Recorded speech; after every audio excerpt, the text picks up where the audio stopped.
Okay, I think let's start. Previously, we've finished this a priori run example, and now we are going to start this CNN. This slide you already have seen when we introduced neural network in CLO 1, not 1, 2, or 3 maybe. So you already know what is artificial neural network from that CLO 1.2 or maybe 1.3. And we already studied feed forward neural network there in that CLO. And now we are going to see what is convolutional neural network, which is basically the part of the deep learning, not the machine learning. But as promised, we are going, so according to that promise, I said to you that we will study this as a unsupervised learning technique, and we are in the topic of unsupervised learning.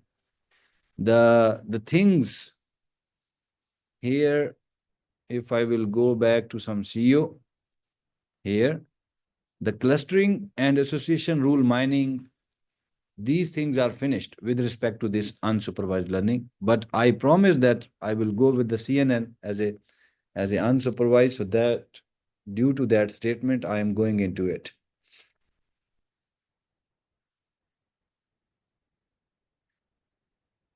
So these are the different topics of deep learning, huh?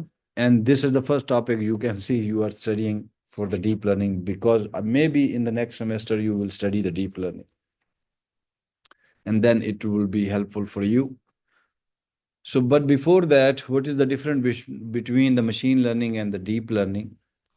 Uh, Before 7 8 years, the definition was a little different, but now the definition is totally updated.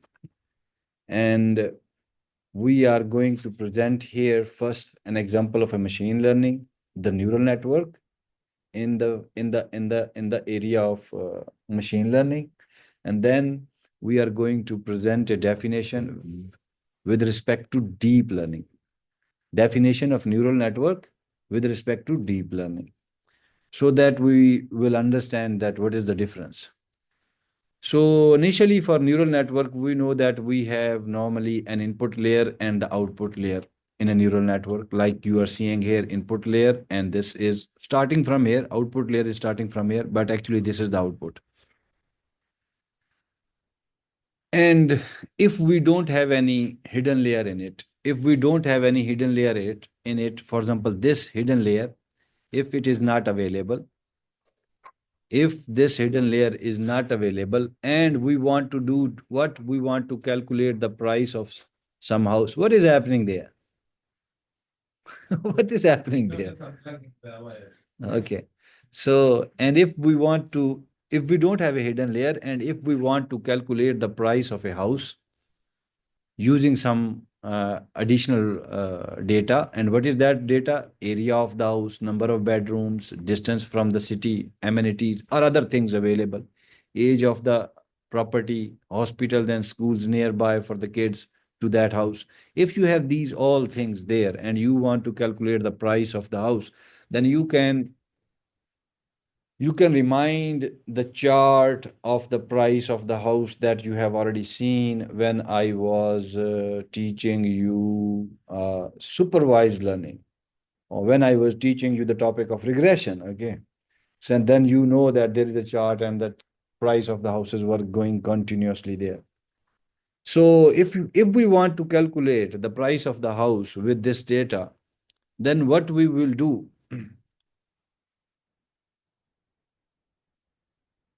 Then what we will do? Then the price will be simply the summation of the product between inputs and weights priority.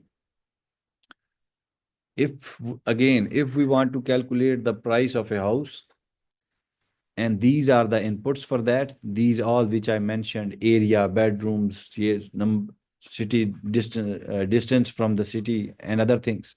If these are the inputs, then these inputs you will first multiply with the weights in a normal neural network. whatever the inputs is, you will multiply simply with the weights. Each input will have its initial weight. Initial weight normally you assign in the beginning. And then when the network runs, it updates its weights automatically. Anyhow, so initially you will multiply these input values. This can be area, this can be number of bedrooms, this can be distance from the city or whatever. Huh? And then you will multiply these inputs with the weights. After the multiplication, this when you will multiply this weight, you have this one product. And then uh, similarly, when you will multiply this weight, you have this another product, and all these products. So you will have the products. Now you have to sum up the all the products, and then you have to add something into it. And that addition would be that here we are saying that here we are adding some biasness value. And if you remember the simple neural network, there, if you are outputting only one thing or binary output, then you can use sigma. But if you have multiple outputs, more than two or something like that, then you can softmax. So you so when you will have when after multiplication of these inputs with the weights, you will get what? You will get products. And then after that, you will sum up those products. You will sum up those products, and finally, you will add bias into it, and then you will pass all those values into an activation function. That would be the activation function. For example, here softmax. For example, softmax. We are not talking about this hidden layer. So without this hidden layer, now this simple model is a model of the machine learning. This simple model of neural network is the model of machine learning without hidden layer. And if we have an additional hidden layer in that model, then now, according to the definition, this is deep learning. This is what? Deep learning. This is what written here. This is what written here. If you have an addition of hidden layer, then you are in the category of deep learning, nothing else. And these hidden layers will do what? It will improve the computation power. Huh? It will increase the computation power, and it will also increase the accuracy of the overall calculation or evaluation. Okay, moving next. So here, mostly in this paragraph, we have seen that what is the simple model of machine learning? What is the simple model of neural network in machine learning? Okay. So that simple model will have only input, output layer, no hidden layer. Input will simply be multiplied with the weights, and then biasness will be added. And then finally, whatever the value you are getting after adding biasness into it, you are passing those values into the activation function. If you remember that equation, W dot X plus B is equal to what? Z. And then for the logistic regression, you are doing sigmoid of Z. Then you are doing what? Sigmoid of Z. This sigmoid of Z, there, this was for the logistic regression. If you are using sigma, then that is logistic regression. So if you are using this, so neural network is also the same thing, but you have a stochastic gradient descent and all that stuff there. And then you are using softmax there. So here you can see first we are multiplying, we are getting products, then we are adding bias into it, and then we are applying some activation function over it. The same story is written here. If you don't have any hidden layer in it, that is the simple model of neural network in machine learning, and you can call it machine learning. But actually, this is not the definition of machine learning. That model is now lying in the category of machine learning. But if you have an extra hidden layer, then now this model will lie in the category of deep learning. And what is the benefit of these hidden layers? Increasing computational power and accuracy. So here in this diagram, if we have a hidden layer, now if we have a hidden layer, then all these inputs, and hidden layer is here now. This is now a hidden layer with the biasness and the ReLU activation function.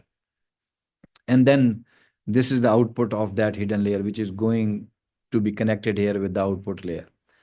So if you will see over here, then we can see that these inputs, after multiplying with the weights, it has some value here before the hidden layer.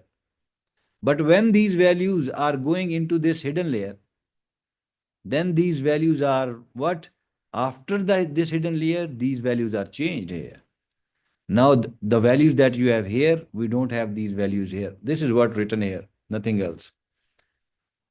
And we know that why we add hidden layer, we want to increase the computational power and accuracy. So if you will keep on increasing the hidden layers for any reason, that reason can be some important thing that you want to achieve, or you want to optimize the weights, or you want to solve some complex thing. So then by increasing these hidden layers, the accuracy of that model will be increased. So now the values that you are getting here is not the values that you have here. And after that, you are passing it into this output layer, which has the biasness added first and then softmax. Okay. How many activation functions here are after adding this hidden layer? So we have two activation functions here now in this example. And what are those activation functions? Activation function. ReLU is the activation function, and then softmax is the activation function. ReLU is the activation function, and then softmax. We have seen many activation functions in some lecture previously, maybe 7, 8 different activation functions, if you remember. So the first activation function is between the input and the hidden layer. Between the input and the hidden layer. First activation function is something like that. Because hidden layer is ending here, so that's why it is saying like that, between the input and the hidden layer. And then the second activation function, output layer, is actually ending here. So that is between the hidden layer and the output layer, the second activation function. So now, after getting this introduction, simply when you don't have the hidden layer, that is the model of machine learning. And when you have the hidden layer, that is the model of deep learning. So now moving towards the convolutional neural network, because here we may have some hidden layers. So you can use this CNN for supervised and unsupervised both. And here in this lecture, what we want to achieve, we want to understand the convolutional, which is the component of the CNN. We want to understand the pooling. We want to understand the vocabulary. All these are the components of this CNN. But this vocabulary has further concept, which has the padding, the stride, the filter, and maybe some more. And finally, what we will do, we will build a CNN multi-class classification for images. For images, we will do some model visually. And to understand these things, we are going to take an example of edge detection. If we have to detect edges in the images, we have some image and we want to detect, for example, here we have this image and we want to detect edges of the different things which are available in this image. We want to detect those edges. So edges have two categories, vertical edges and horizontal edges. Normally, the CNN is used for images or graphical type things, okay? So that's why we have this example here. That's why we have this example here. So if I will if I will zoom this picture, then you can see, yes, this is the image. If we detect vertical images, then you will see the output like that. All the vertical objects in this image will be highlighted, will be their vertical directions will be highlighted in these images. And all the objects, if you are going to see the horizontal edges, then the horizontal things are highlighted. This is what the difference between the vertical edges and the horizontal edges. Okay, moving next now to understand the convolution. So convolution, normally convolutional means that something hovering over some other thing, okay? And here, uh, something is moving on something with some direction. I am using the word hovering over because it can go like that, one by one. To understand, yeah, you can say sliding window. So to understand this convolution, we are taking a 6x6 image, grayscale image, which is you are seeing here. This is an image, and these are the, you can say these are the pixel values, huh? And then we are taking 6x6 image, and in convolution we normally have another concept that is called filter, and here we have 3x3 filter. So we have an image, and then we have a 3x3 filter, and we have to multiply it. And how we can multiply it? You can assume that you will put this filter, or you will place this filter here first at this position. When you will place this filter, this filter has the values 1 1 1 0 minus minus 1. I will discuss these values just after 2 3 slides.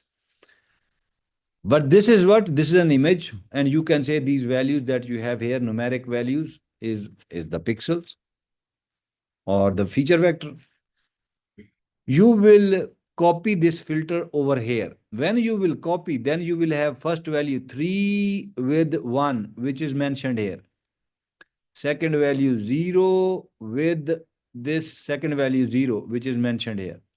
And then similarly, third value with the third value, fourth with the fourth, fifth with the fifth, sixth with the sixth, and so on.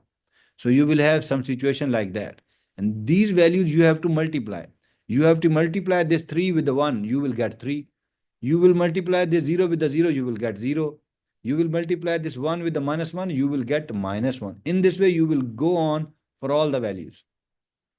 When you will multiply all the values, then finally you have to add those products. When you will multiply these values, then you will have one product here, another product here, another product here. And now finally you have to sum all these products.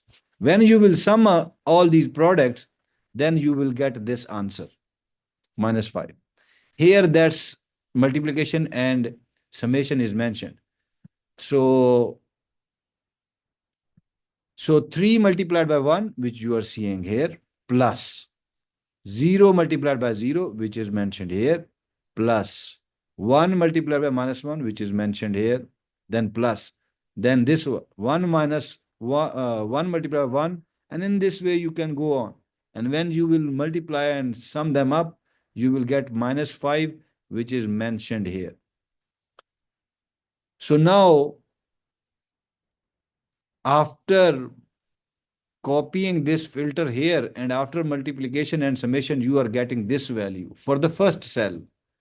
And now you will move your filter on the next position, which is that one. You can say you will slide the window of filter to the next position. When you will move, then you will have situation like that. First value with the first value, 0 1. Second, again similar approach, 1 0, 2 minus 1, 5 1, 8 0, 9 1, and so on. Multiply them and sum them, and then you will have this value. obtained. And then in the next step, you know what you have to do. In the next step, you have to move your filter one step ahead, leave column by column. And then when the column will be finished, then row by row, when the column will be finished, for example, here the column will be finished. This would be the last entry here in this row, you can say. And then this filter should have to move down. Where it will go? The next would be this position. And in this way, it will calculate these values and you will. I have a picture here. Look over this picture, how it is going on. So this is an image with the values, and this is your filter now. This is your filter now. And this is the whole calculation which is mentioned. And here, after this multiplication and summation, the values that you are getting here, we are placing those values here. So this is called convolution. This is called convolution. And then you can imagine that this is only a 6x6 image. And if you have an image and it would be 100x100 or something like that, how much calculation that you have to do? So, but anyhow, this is just a one step. Many things are still remaining. This is just a one step. That whole story that I have mentioned or that I have explained it to you, that the whole story is written here in the form of sentences. Now, what we want, our example is we want to detect edges, vertical or horizontal. And for that, convolution will help us. For that, convolution will help us because it will move on the number of pixels that we have in the input. This is our input image. But before that, how we can detect vertical edges or how we can detect horizontal edges through convolution? Let's see that. This is just an example that this is the input now. In this input, you are seeing that when your value is 0, it means the gray color. Huh? When these values which are written here, when this value is greater than 0, it means the white color. And when that value is less than 0, it means the black color. So if it means that if higher the pixel value, it means bright or white color. And if lower the pixel value, then it means darker portion. It can be gray, it can be black. So for example, this is the input, and here these values 10, 10, 10, which you are seeing here, these are what? Greater than or equal to 0, greater than 0. Greater than 0. So it means it will represent which color? It will represent white color. And similarly, these zeros will represent what? Gray color according to these values. That is why you have this image displayed here. Half white, half gray, which is a representation of this matrix. And then we have this filter. And this filter is 1, 1, 1 in one column, zeros in other column, -1 in other column. These all ones. If these are ones, it is greater than 0, which is representing white portion. 0 representing gray portion. -1, which is less than 0, it is representing black portion. So this filter is representing this type of image. This type of image, huh? And when you will multiply by using that convolution concept that you have learned in the previous slide, when you will multiply them, then if we will get this output, then you can say that this means gray, this means also gray, and this means white. And this is the image which is representing that thing. And with this example, we can detect vertical edges. Vertical edges we can detect with this filter. Why? Because the values, the white values are in one column. Huh? The values are in the direction of columns. In vertical directions, the values are The white values are going in vertical direction. Similarly, vertical direction, vertical direction. If you will change the direction like that, then it will detect what? Horizontal edges. It will detect what? Horizontal edges. So, for example, more. So this would be the filter if you want to detect the vertical edges. And this would be the filter in horizontal direction if you want to detect the horizontal edges in the image.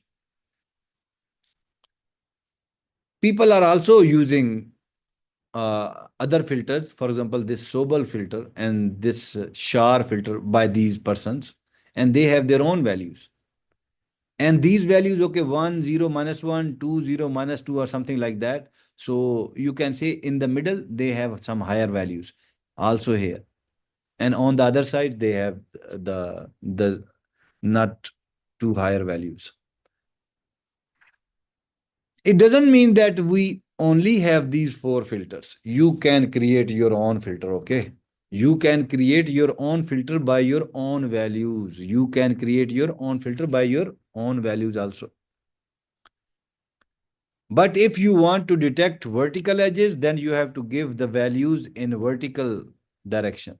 And if you want to detect the horizontal edges, then you have to give the values in same values in horizontal direction. In horizontal direction. And here you have the zero, black, and the white. So what will happen after multiplication? You can see then mostly image will be black like that. Mostly image will be black like this, like this. Mostly image will be black. And if you have done vertical convolution, then you will see something like that. And if you will do horizontal convolution, then you will see something like that. So this is how you can detect the edges of the image through convolution. This is what we already have seen, complete example of example. This is the GIF file. By the way, it is a complete example. Okay, starting from there and going up to end with all the calculation, with all the calculation, with all the yes. There in use case rather than the images for convolution, and are using mainly images. Sorry, again, use case means what? The example with all steps. Example with all steps. Yeah. Is there any scenario that CNN can work with some data rather than images, or it's No, it can work with other data. If you can, if you can mold, yeah, if you can mold your input like that, then it will work. It will work. It is not only fixed with images, but mostly it will give you the better results with images or graphical type things. And now, what is padding? What is padding? Normally, padding, for example, if I am packing something, then in the box, I can, if I put some more extra things, that is the padding, the concept of padding. So, so now padding is also, if you will see this thing, padding is also a concept here. Stride is also a concept here. Filter is also a concept here. We now know what is convolution and what is filter. So that's why now we are moving towards this padding. So if we have some input n cross n, n cross n, this n can be 6 or 5 or what, but if we have some input n cross n, and if we have a filter with f cross f size, then the convolution that will run over this input, that convolution will give us output with this size, with this size. This is the formula for that. N minus f plus 1 multiplied by n minus f plus 1. So previously, in the previous image, it was 6 by 6 and 3 cross 3 filter, and we are getting output what? 4 cross 4. Let's see that here.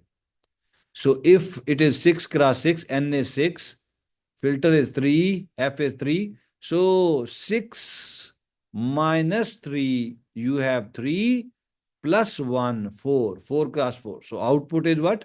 4 cross 4, which you were getting here on this slide number 77. Okay, so maybe this question can arise into your mind that how the size of the output is like that. So due to that reason, due to that reason. So convolutional, when we performed convolution normally do what? It shrinks the size of the image.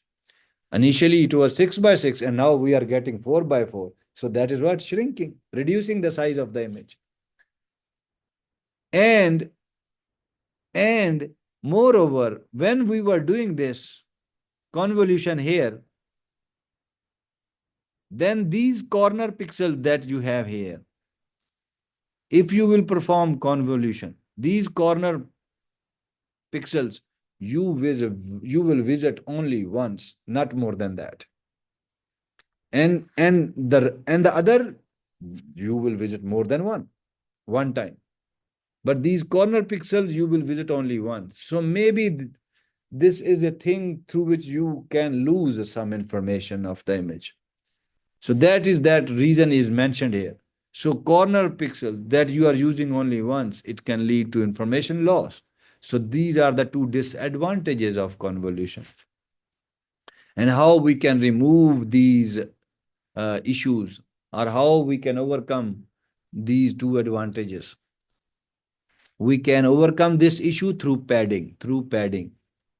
We can overcome this issue of convolution through padding. For example, if we have a 6 cross 6 matrix, when we will do the padding, then that matrix will become 8 cross 8. Then that matrix will become 8 cross 8. And the filter size is still the same. And then this would be the mathematical equation for that. If input is n cross n, if padding we are representing it with P, if filter size we are representing it with F cross F, then the output with padding would be like that. Now this formula is updated. N plus 2P minus F plus 1. This P is now there, the padding. N plus 2P minus F plus 1 multiplied by N plus 2P minus F. This formula will give you the size of the output if you will perform convolution with the padding. So now, what is padding? You can see here, this blue area inside, this is the actual matrix. Which is 5 cross 5. And this is the padding that we have done. Extra bordering layer on each side is called padding. And here the value of each cell, we are introducing it with 0. So because we only want to introduce extra space, we don't want any numbers here. So that's why we are representing them with 0. So this extra layer is called padding. And this is the filter. You can also call it kernel.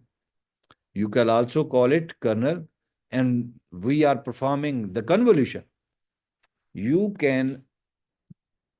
I think you can stop this picture like in this mode, okay? Not in a slide view mode, presentation mode, no, but here in slide view, you can pause at any point. You can pause it any point, this image or the previous image, whatever. So now, if you will see here, the convolution will start. The convolution will start from here, if it is 3 by 3.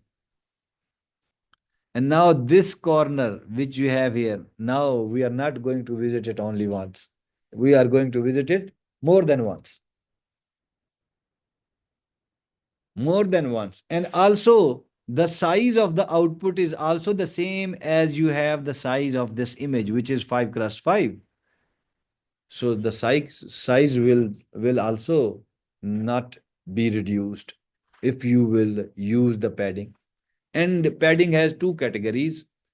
One is valid, other is same. Valid, when padding is valid, it means there is no padding there. You are using only the input matrix, inside input matrix, no padding, huh? And when, and the output is with the previous formula, not with the 2p, huh? And if it is same, then it means you are applying the padding. You are applying the padding like this, as you have here in this image. So you are applying the padding, and then the formula will change with the 2p. And then the output size, whatever in the output, you will get the same input size of the image. Mathematically, you can represent it like that: n plus 2p minus f plus 1, which is the output size. Now that we are saying this output size will become what? Become equal to the input size. And how mathematically I can write? N plus 2p minus f plus 1 is equal to n. This n is the input size. This is something with the padding. This is something with the padding. And if you will evaluate it, n is cancelled with this one, and then you will have p is equal to f minus 1 divided by 2. This will give you the answer for the padding. And here, if you will apply this here, your n is 5. Your padding is, yes, padding is 1. So 2, or you can say your filter size is 3. 3 minus 1 is what? 3 minus 1 is what? 2. 2 by 2 is what? 1. So padding value is 1 here. Padding value is 1 here. So if you, in numbers, if you have the padding active, then the value would be 1. In calculation, if you are going to do some calculation with the formulas, then in calculation, that value would be 1. If you don't have any padding, then the value would be 0.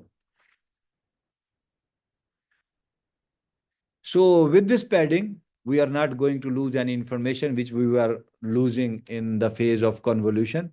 So now we are moving next. What is stride or stride convolution? Normally in dictionary, the meaning of the stride is when you are taking long steps, large steps, huh? That is called stride. So,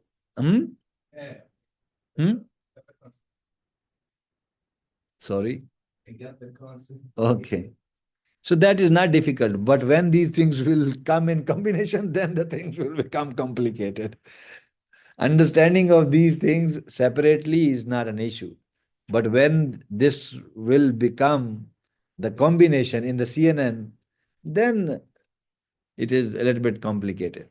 So anyhow, if the value of the stride is normally, here what you are doing, you are moving one by one, huh? Because here the value of the stride is 1. So the by default value of stride is 1. But if the value of the stride is 2, the value of the stride is 2, now you will skip 2 columns. And similarly in the downward direction, 2 rows. That is simply the stride, nothing else. So you will take 2 steps, and mathematically how you can write that, if the input is n cross n, padding, we will represent padding with p, stride with s, and filter size is f cross f, then the output you will get through this formula. N plus 2p minus f, now divided by stride, this is something extra to the previous formula. To the previous formula, this is something extra. Previously, we have this n plus 2p minus f plus 1. But now with the stride, you have to n plus 2p minus f divided by stride first, and then you are adding 1. And then you will get the dimension of the output multiplied by the same thing, that is the other dimension. One is height, other is width. One is height, other is width. Nothing else. So stride, if look over here, it is a 2 cross 2. It is a 2 cross 2 filter or kernel. And here we have this input. If the stride is 2, the first filter is now at this position. And it is calculating the value for this cell. And then And then the second stride is at this position because you are skipping two columns due to this stride is equal to 2. And then you are calculating value for this cell. And similarly, for the last stride, the stride here, it will be at this position. And you will calculate the value for this cell. And now in the next step, you can understand that it will go down. It will go down 2 steps here. So the next is here. This is the, and similarly, you can go on. The similar approach here with the when the filter is 2 cross 2, image is 6 cross 6, and the padding is also on. This yellow is the padding. Then no issue with the padding. You will do the same way, huh? You will go on with the same way. First position, then second position, then third position, then fourth position. The same way. So this is called stride. And stride is doing what? First, you have this input size, which is 6 cross 6, and then you are getting 3 cross 3 output. Huh? And here you have 6 cross 6, and then you are getting 4 cross 4. You can put these values here in this formula, and then you can get these values. Here input is 6, and the filter is 2. So n is 6. 6 plus 2 pad. Here you don't have any padding. Padding 0 means this is 0. So 6 minus f. F is what? 2. So 6 minus 2, 4. 4 divided by a stride. Stride is what? 2. 2. And then 2 plus 1, 3. You are getting this 3 class 3 output. You are getting this 3 class. Similarly, you can put the values here and you can get how you are getting this output. This is stride. So stride is also reducing the size of the image. Stride is what? Reducing the size of the image. And stride with no padding and padding, okay, it is displayed there. Moving next. Now another concept. Convolution over volume. Over volume. Previously, the diagrams that you were looking at, it is two-dimensional. It is two-dimensional. And when you have the images three-dimensional, then these layers will be increased. That is only one layer, huh? One layer of input. But when you have 3D images, then these layers will be increased like that. So that's why we are saying that how we can convolve over the volume of inputs, okay? Over the volume. We are using the term volume. So for that, we are supposing something that suppose we have 7 cross 7 multiplied by 3. So this, the first 7 is height, the second 7 is width, and this 3 is now number of channels, or you can say number of layers. Number of channels.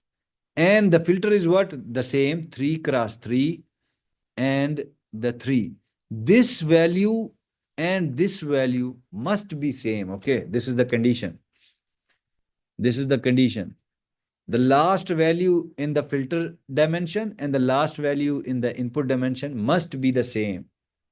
If 4 there, then 4 must be there in the other value. That is what mentioned here. Now look over here.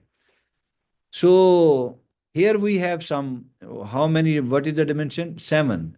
7 rows, 7 columns, huh? So this only first picture is 7 cross 7. And then this is again 7 cross 7. And this is again 7 cross 7. And how many channels? 3 channels. So this is first channel, second channel, third channel. This is what it means, huh? And then in the filter, you have 3 cross 3, which means 3 rows, 3 columns. And this 3 also, the same meaning. 3 channels. 3 channels or 3 layers. And when you will multiply them, you will get only one output. You will get only one output. And what is that dimension here? 3 and 2, 5. We will have a formula for that. Don't worry, okay? We have a formula for that. But the question is how we will multiply and how, because here you have number of channels, here you have number of channels, and when you will multiply, we are getting one dimensional. So that approach is written here. What you will do, yeah, I am recording, so that's why I cannot stand. Huh? So, anyhow,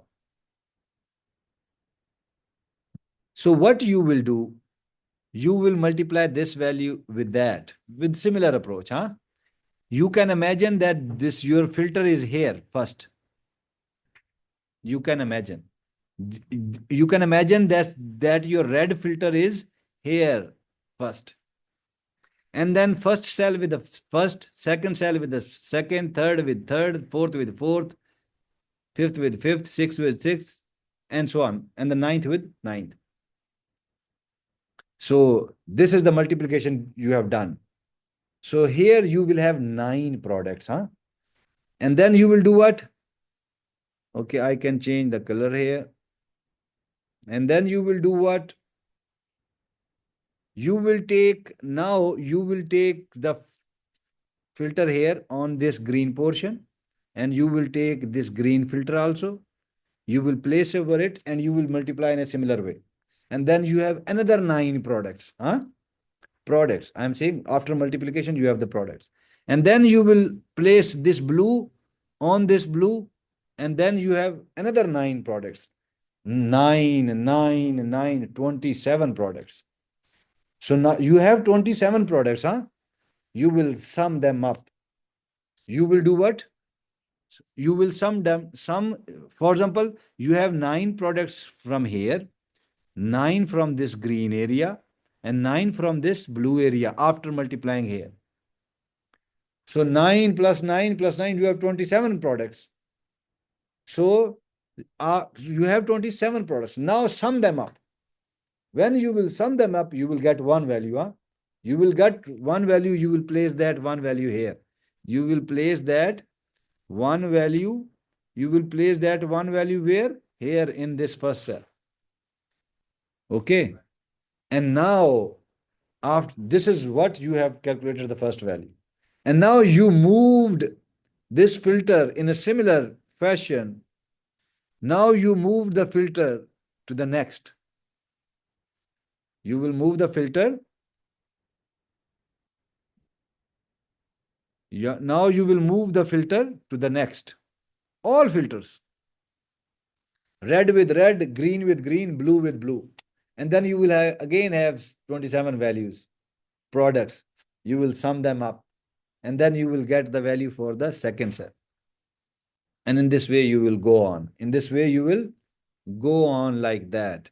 And you will get all the values for this output. For this output. This is what written here. If you will forget how to multiply, this is written here, okay? Okay. Now, another concept. Here you have 3 channels and you have 3 channels in the filters. But if you increase this set again, if you will increase the number of sets, this is one set, this is second set, huh? Another set. If you will increase the number of sets in the filters, then as we know, with this, we are getting one output. And when you will increase the set, then you are getting another output also. That is simple, huh? That is simple. So if we are using multiple filters here, then the output dimension will change from that previously it was, for example, here if you are getting 4x4, here it is 6 by 6, not 7 by 7, okay? Here it is 6 by 6 multiplied by 3 channels, and 3 by 3 is filter, and then 3 channels, and then again another filter 3 by 3 with 3 channels. And if you increase the multiple filters, then the output will also be, you will have multiple outputs. You will have multiple outputs. Now, how I can represent it mathematically so that I can calculate that what would be the dimension of my output. Huh? So if your input is n cross nc, this nc is what? Number of channels. Number of channels, we know that. Filter is f cross f nc, it is again number of channels. Padding p is stride s. Then the output size, how can I calculate? Through this formula. N plus 2p minus f divided by stride plus 1. That is similar to that previous formula. Multiplied by that is similar. Only this thing is different. NC prime, NC prime. This is not number of channels. This is not number of channels. This is, you can say, these output, that number of filters. For example, if the number of number of sets for the filter you have more, so you can say that thing. This is the number of sets. Number of sets.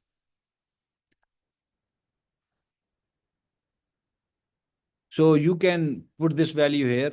For example, here we don't have any padding. So 6, padding 0. Filter is what? 3. So 6 minus 3, 3. 3 divided by stride is also 0. So 3 plus 1, 4. So you are getting 4 from here. 4 cross 4. 4 cross 4, huh? You are getting 4 cross 4 dimension here. Okay. Now, after taking the understanding of different concepts which are existing in CNN, now we are going to execute only one layer of CNN. Okay. Otherwise, it's very lengthy. Otherwise, it's very much lengthy. So we are going to see that what is the one layer of CNN, and then we will see that thing only diagrammatically and abstract wise and abstractly. So what are the things which are involved in one layer of CNN? One layer of CNN. So when you will perform the convolution, then you will get the output from that convolution. You know how much convolution will do, huh? But convolution will give you some output, some matrix. And then we will do what? We will add bias into it. The bias value should be 0.1, 0.2, 0.5, whatever the constant value that you will use, on which your model is giving you the good results, you will fix that value. After that, so again, so after convolution is what? Multiplying. So products. And then we are adding bias into it. And then after that, we are applying activation function after the biasness. So still the equation is still the same. W dot X plus B and then applying activation function. If you will see logically, the equation is still the same. Equation of logistic regression. Equation of logistic regression. Still the same. So this is concluding one layer of convolutional network. And if we will represent it mathematically, then we will say that, okay, W1 is the weight for the first layer. X is the input of the first layer of the network. Plus B, bias value for the first layer. When you will do this, you will get some Z value for the first layer. And now on this Z, you are applying some G over it, which is some activation function. Which is somewhat activation function. G is what? Activation function. And then you will get some value, which we are calling it value A for the first layer. Value A for the first layer. And for example, in our previous case, our input was 6 cross 6 cross 3 input matrix. For example, here you have 6 cross 6 cross 3. This was X1. And then W1 was what? Filters.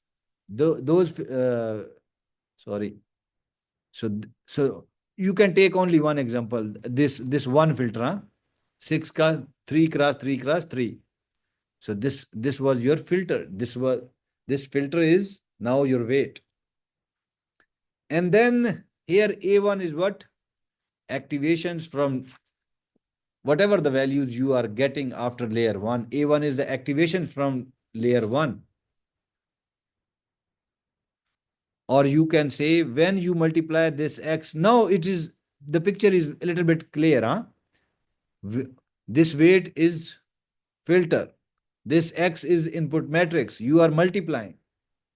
You are adding bias into it. You are getting this z. And then you are applying this activation function over it. And then you are getting this A1. This A1 will become the input to the next layer. This is one layer. Now this A1 will become the input to the next layer. Okay. And now there is, and when you will process these layers, then there are many parameters involved in each layer. And the number of these parameters depends on what? The filter size. The filter size. Let's see, now we are moving towards how we can calculate parameters on each layer, okay? And here we are taking an example. I will change this color because this color is not looking good. So anyhow, so suppose, now this is a question that if we have 10 filters, here we are saying parameters, number of parameters that are involved in that layer, it depends on the filter size. So that's why we have this example here. If we have 10 filters and the shape of this filter is 3 cross 3 cross 3 that we have previously, huh? The size of the, or you can say shape, whatever you want to say. And then the question is, what will be the, or what are the number of the parameters in that layer, Then how you can calculate, take this number of parameter, are the dimension in each filter is what? 3 cross 3 cross 3. That will give you 27. And in this layer, so that will give us 27 for one filter. In one filter. Initially, in the first layer, we will multiply with this filter. Huh? If it is 3 cross 3 cross 3, it will give us what? Just multiply all these values, it will give us 27. Add one bias into it. After adding that bias, you are getting 28. After the activation, after adding the bias, activation is there, but activation does not involve anything. So then what? So 28 is now the parameter in one filter. Now, how many total filters? 10. So multiply it with simply, and then you will have 280 total number of filters, total number of parameters in this example. In this example. Now, we are going to draw the diagrams of CNN. This is also example, okay? In which we are calculating values. So we are going to draw some diagrams for the CNN. But that diagram will involve some calculation.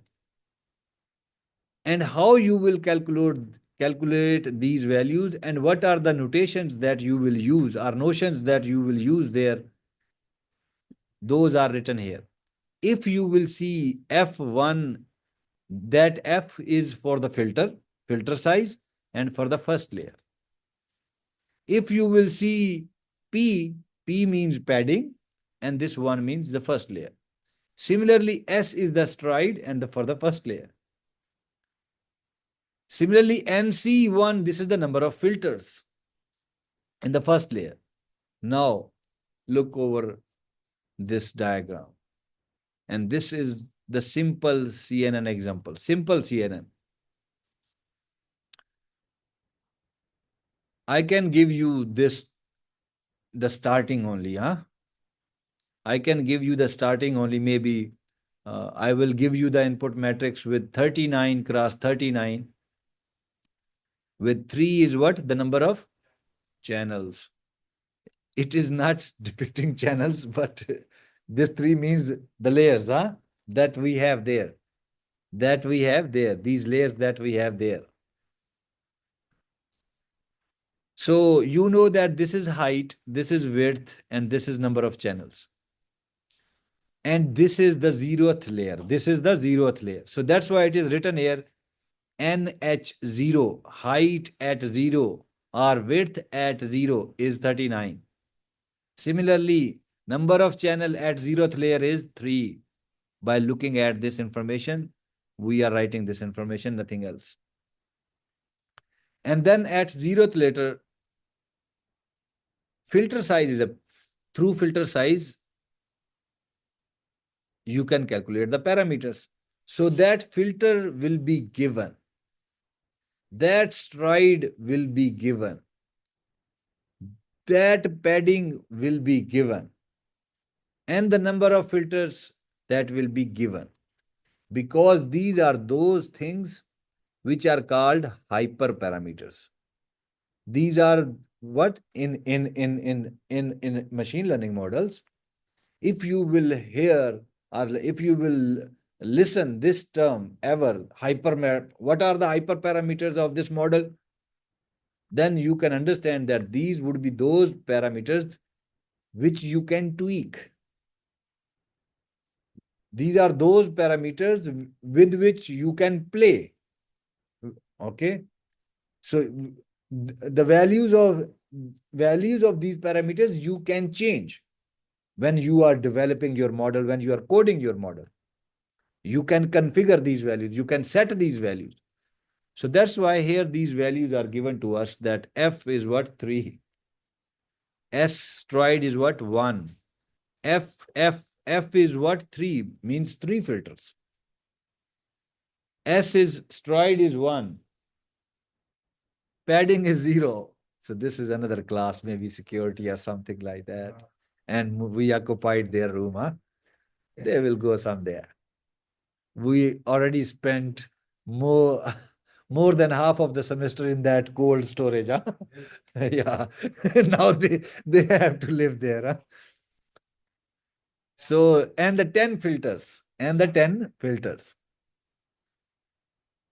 we know the formula n plus 2p minus f divided by stride plus 1. That is the universal formula, huh? That is the universal formula. So if you know these things and these things, then you can understand what would be the size of the next layer, okay? How 39 is n. 39 is n. So n plus 2p, it is written here, that formula is written here, n plus 2p minus f divided by stride plus 1. So n is what? At the 0th layer, n is what? 39. 39. Padding is what? Padding is 0. So it means 2p is 0. F is what? F3. 39 minus 3. What is? 36. 36. Divided by stride. Stride is what? 1. So 36 divided by 1. 36. N plus 1. 37. Huh? So that is the reason that you are getting this 37 here. So height at first layer, width at first layer, how I can calculate? Through this formula. After putting these values here, I am getting this value 37. That is the reason I am writing 37 cross 37 here. 37 cross 37 here. And the number of filters, I already set here. That the total number of filters is 10. So write those filters here. And then for the next layer, you are tweaking these hyperparameters again, huh? You are tweaking these hyperparameters again, and here you are saying that the filters for the next layer is 5. Stride is 2. Stride, you know what is stride? Jumping over column, taking large step. And padding is 0. And then you are saying filter is now 20. Filter is now 20. You are tweaking these variables. And now from the previous, by using the same 37 minus 5, 32. Plus 2p, p is 0, so 2p is gone. So 37 minus 5, 32. Minus f, sorry, what is divided by stride? 32 divided by 2, you have 16. Plus 1, you have 17. That is the reason that you have this 17 here by using this formula. By using this formula. and 20 is the filters which is written here. And then you can say height, width is 17, and the number of filters here is what? 20, because we said here, what is NC? Number of filters. Now, we are again tweaking. And here the filter size is what? 5, stride 2, padding 0, filter 40. Do the same thing. 17 minus 5 is 12. Divided by 2, 6. Plus 1, 7. So that is 7 by 7. And the filter is what? 40. And the filter is what? 40. Multiply them, and then you are getting this 1960 value. If you will multiply these values, you will get a huge number. Huh? But when you will multiply these numbers, now you are getting a manageable number. For a machine, you are getting a manageable number. If it is manageable number, then there is no need to go two-dimensional, filter, multiply, input matrix, and then filter. You can convert these values, whatever these are, into one-dimensional vector, into one-dimensional array. You can convert them into one-dimensional array. So here we are converting them into one-dimensional vector. So all these values one by one, just like one-dimensional array. Huh? So here we are converting them. This process in CNN is called flattening. Okay, this process is called flattening. We will call it in the next diagram, but this diagram is at abstract levels, but it is giving you an idea that how the CNN works. Actually, previously, whatever the layers that you have here, this is what? This is you are only multiplying, reducing the size, multiplying, reducing the size. Nothing else. You are not performing the equation of the neural network, which is the equation of logistic regression, huh? W dot X plus whatever. So here, this is actually that thing will start from here. This is the classification part. This is the classification component. We will see it again. So here we are converting into one-dimensional vector, and then we are applying some softmax or something like that, and then you are getting your output finally. Now, you already know that what is hyperparameter. I told you when I was discussing that. Those filters, stride, paddings, those things were what? Hyperparameters. And hyperparameters are what? Which you can tweak, which you can play with. So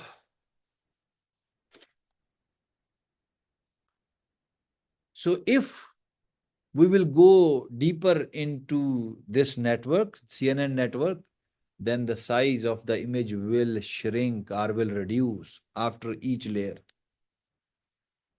And the number of channels normally increases. We are increasing. You can say number of filters we are increasing. So in CNN, we have basically these three steps: convolution, pooling, and fully connected layer.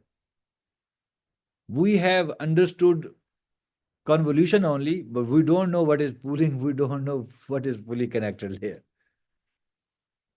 So now we are going to understand what is pooling. Okay. So pooling is easy, not that much difficult. Pooling is again used to reduce the size of the input image. Huh? And here we are only saying only input. Pooling is again we use to reduce the size of the input image. And when the size will be reduced, the model will compute it speedily. Huh? Yeah, the model will become faster. And here, suppose we have a 4x4 matrix, which is written here, which is input. And here we are applying max pooling over it. Pooling has two categories, max pooling and average pooling. But in this example, we are applying max pooling. Max pooling, from its name, we will find the maximum. We will get only the maximum. What you will do? You will divide or distribute this input into 2x2, 4 components. Huh? This is one component. This is another component. In this component, What is the maximum? 9 is the maximum, which you are writing here. In this component, what is the maximum? 2 is the maximum, which you are writing here. In this component, what is the maximum? 6 is maximum, which is written here. And in this component, what is maximum? 3, which you are writing here. So after pooling, you will get this from this image. This color is only for your understanding. This color is only for your understanding that we are going with 2 cross 2 like that, huh? This is called max pooling. And if you have to do average pooling, then you can understand what you have to do. You have to sum these digits, divided with 4, you will get average, huh? You will get average. So this is called max and average pooling. And the hyperparameters for pooling layer. What are the hyperparameters for the pooling layer? Filter size, filter size can be the hyperparameter. Stride can also be the hyperparameter. This is not, this is wrong. Okay, I have highlighted it. Maybe my typo here. Okay, typo mistake. And here, if the input of the pooling layer would be like that, n, which is height, and then the width, which is n cross n, and then nc, which is number of filters, you can say, then the output would be what? N minus f divided by stride plus f plus 1. There is no 2p here. Padding is not here, huh? And similarly, the same here, and then multiplied by nc. Let's see, let's move on next. Now another example.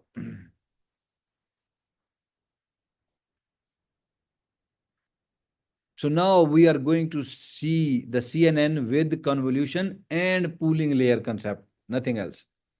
That the concept of pooling was not here, we have not discussed here, huh? But now we are going to discuss the concept of pooling with the convolution layer.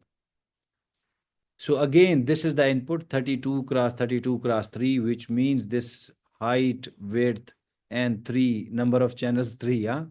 And these are your, this is 0th layer, and then for the first layer you are setting these parameters. F is equal to 5, filters 5, size of the filter is 5, and stride is 1. Okay, and then the first layer will start. Each layer will have convolution component and the pooling component. Each layer will have. So now here the convolution, here I am calling it layer 1 and the convolution 1. How I am getting this 28? By using the same approach. By using that previous same approach. 32 minus 5. What you will get? 27. 27 divided by stride. 27 plus 1, 28. You are getting this 28 like that, huh? And 6, number of filter is not mentioned here. But if I will give you this question, I will mention the number of filters, okay? That is 6. The number of filters is what? 6, which is not mentioned here. Like here in this diagram, we mentioned filters 10, huh? And so I should have to mention here filters what? 6. And now the pooling layer. Again, by using the same equation, 28. So now this is the convolution layer, and this is the diagram or the cube for the pooling. And here we are again tweaking, and F is 2, stride is, filter is 2, and filter size is 2, stride is 2. And then 28 minus 2, 26, divided by stride 13, plus 1, 14. And here in the same layer, that number of filter is same that you have here. And then again tweaking. F is 5, stride is 1. By using the same approach. 14 minus 5, 9. Divided by stride 9. Plus 1, 10. That is the reason you have this value here. And here the number of filter is not mentioned, but it is 10. But it is 10. Again tweaking. F2, stride 2. So then do the same way. 10 minus 2, 8, divided by 2, 4, plus 1, you have that 5. And the number of filters is 10. And when you will multiply, suppose you are getting this one. Actually, when you will multiply, you are getting 250 maybe. But here you have this 400, huh? This is assumption, huh? This is assumption. So when you have that manageable number there, then you can do what? You can do that flattening. So here we are converting this into one dimensional, nothing else. But look over here, convolution one, pooling one, convolution, this is layer two, convolution two, pooling two. So you can increase these layers according to your requirement, according to your requirement. And here you are flattening. And then this, and the values from this flattening layer to the next layer. Next layer is also one dimensional. But here, if you have 400, then here you have the reduced form, reduced form. That is the function of this fully connected layer. That will reduce the size. That fully connected layer, which is written here FC3, that is from this first one-dimensional vector up to its own boundary. And then from this FC3 to the next one-dimensional, that is the boundary for the fully connected layer 4. Normally, fully connected means like that. If this is one instant, it is going to be connected with that, with that, with that, with that, or then from here, again with all. That is what the fully connected means, huh? That is what the fully connected means. Okay, moving next.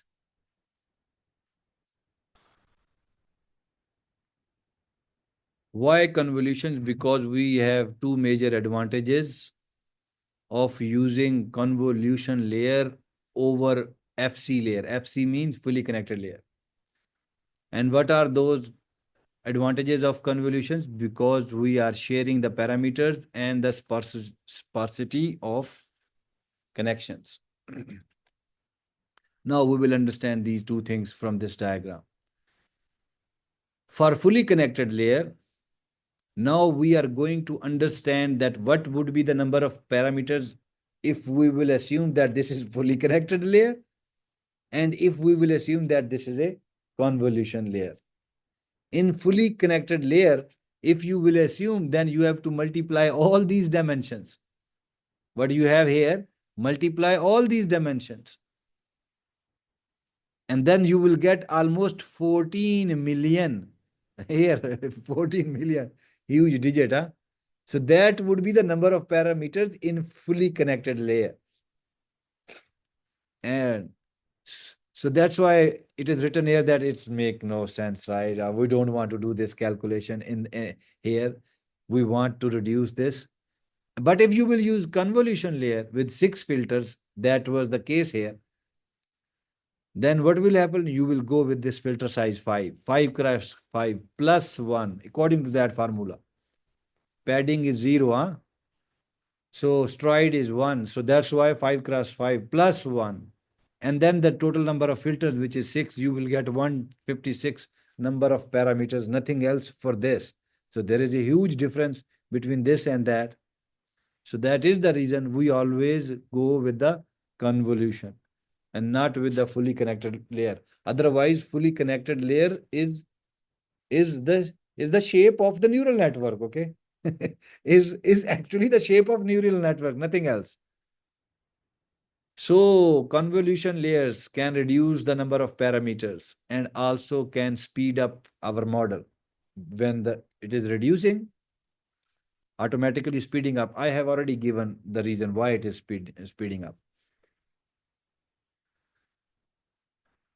So in convolution, our filter, single filter, convolved over the entire input one by one.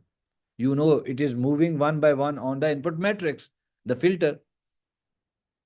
And when it is moving one by one, parameters are sharing. Parameters, filter, stride, padding, whatever dimensions, all parameters are shared. Second advantage of convolution is the sparsity of connections. What it means, when some parameters will be missing, like stride is 0, like padding is 0, huh? When some parameter is simply missing, then its value is 0. That is what the sparsity of different connection means. Okay, moving next. Now we have this Normally in the literature, you have this diagram for the CNN. Okay. Okay. Normally. Now you will understand this diagram, what this diagram is saying to you. Now you will know the depth of this diagram. Okay. This diagram is saying what? Here we are giving images. If your model is trained already, okay, trained, then you are giving a single image here to identify that what is this image. Okay. Or if you are giving multiple images there, if softmax is available there at the end of the model, then you can identify multiple images also. So you are giving multiple images as an input, and then your model is processing that, and finally it is giving you the answer that either it is a car, a truck, van, or bicycle, what it is. Okay. How it is doing here, when it is taking image, first it is applying, it is converting it into input matrix, grayscale input matrix. You know, 0, what greater than 0, what it means, 0, what it means, less than 0, what it means. So then, so this is that portion. And here we are saying that whatever you have before the flattening layer, whatever you have before the flattening layer, you are calling it, this is the learning phase, feature learning phase. What features? Feature to identify that object which you are giving as an object. Feature to identify the object in the image. So we are calling it feature learning portion or component. And here you have convolutional layer plus ReLU. ReLU is also an activation function. ReLU is also, and you have already studied in, when we studied 7 or 8 different activation functions. At that time, you rectified linear unit, something like that, activation function. Normally, rectified means filtering something, okay? Filtering something. So convolution. So this, okay, this is something convolution plus ReLU. So it means, here the convolution is being performed. And then after that, whatever the value which are the output of the convolution, then you are applying a ReLU activation function on it. And those values are now, and then you are applying in the next, then you are applying pooling over it.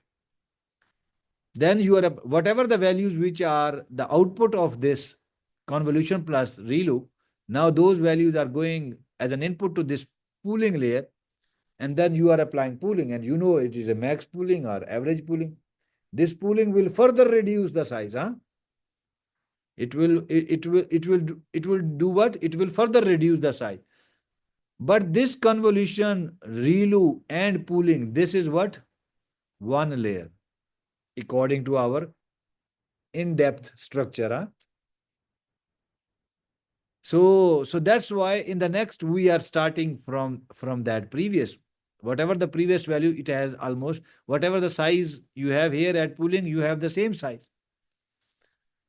And when the next pooling will be performed, then you have the reduced size here also. And here convolutional plus ReLU, first you are performing, because here the start of the next layer, it is the next layer, layer 2. You are again performing convolution and ReLU over it. And then you are applying pooling over it. You know what is pooling. And if you have only these 2 layers in it, okay, then whatever the output you have here, now you will convert that output into a one-dimensional vector.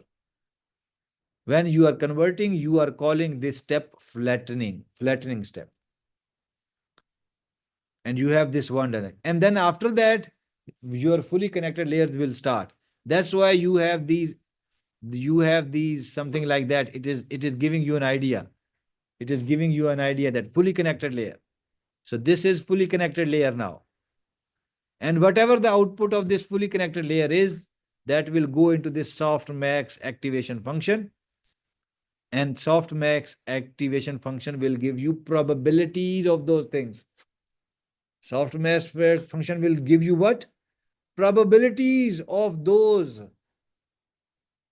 classes that you have created in your source code or in your model. It will give you the probability for the car, truck, van, and also from that probability, you can understand that either it is a truck or van or whatever. Whatever the object which has the highest probability, that would be your final answer. And the other objects which will have with a little bit lesser probability, that is also the possibility, but less probability. So now you can say that this is the classification portion of the CNN and this is the feature learning portion. And this whole thing is written here. You can read it by yourself. That initially the pixels from the image are fed to this convolution layer. That convolution will perform its operation and then you will get what? Convolved map. When you will perform the convolution, you will have converted value. That converted values is called convolved map. That convolved map, we will apply ReLU function over this convolved map, over convolved values. Over convolved values, you will apply, you can remove this word convolved map. Over convolved values, you will apply the ReLU function. When you will apply this ReLU function, this is rectified linear unit.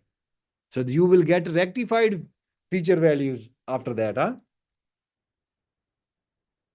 And then we will perform multiple times this convolution with ReLU. We will perform this multiple times and we will get these rectified feature values multiple times. It depends on the number of layers. Here I have 2 layers, so it will perform 2 times. But if you have more than 2, multiple times, then this is that step. We will perform multiple convolutions with the ReLU. After that, we have a pooling layer. Whatever the output of this is, we will apply the pooling layer. And then we have the size reduced.